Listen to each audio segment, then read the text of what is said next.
दुई गो जुल्फी गिराले गाल में जुल्फी जुल्फी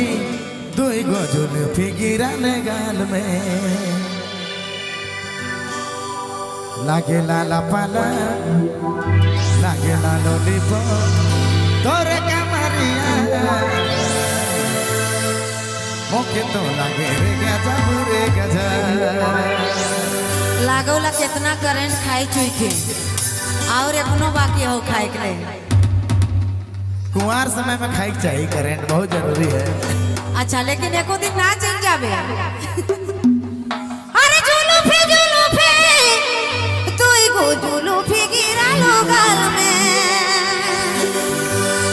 बिजली कहे ना सा करबे ना मोकेटा एरे सवरिया तू के करंट लागी 440 वोल्ट।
बिजली का है ना साहब अरे तो के साहब और सवरिया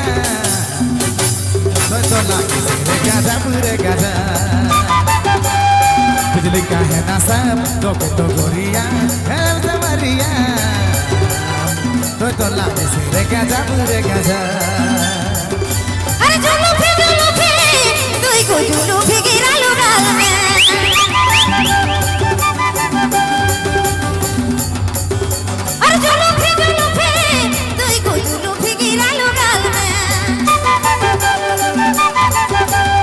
बिजली कहे ना सा करबे ना मोके टच एरे सवरिया तू की करंट लागी 440 वोल्ट।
मेरी जो लागे ना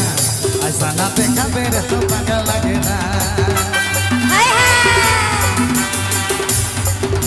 हर बाले उमरिया मेरी जो लागे ना हंसना है अबे ने तो मजा लागे ना बिजली का है ना साहब तो के तो हेरे गो हेरे सवरिया कोई तो कर लागे 440 गो बिजली का है ना साहब तो के तो हेरे गो हेरे सवरिया कोई तो कर लागे 440 गो जा रे पागल दीवाना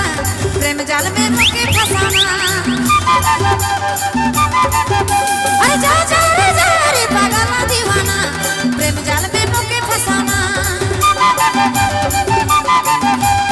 बिजली कहे ना सा कर बिना मुके टच तेरे सवरिया तू की करंट लागी 440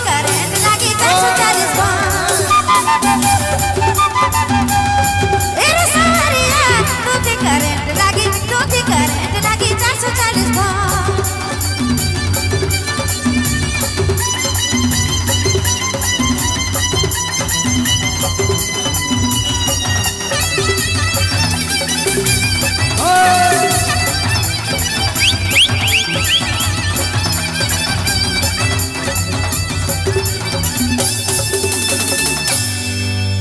धन्यवाद वाह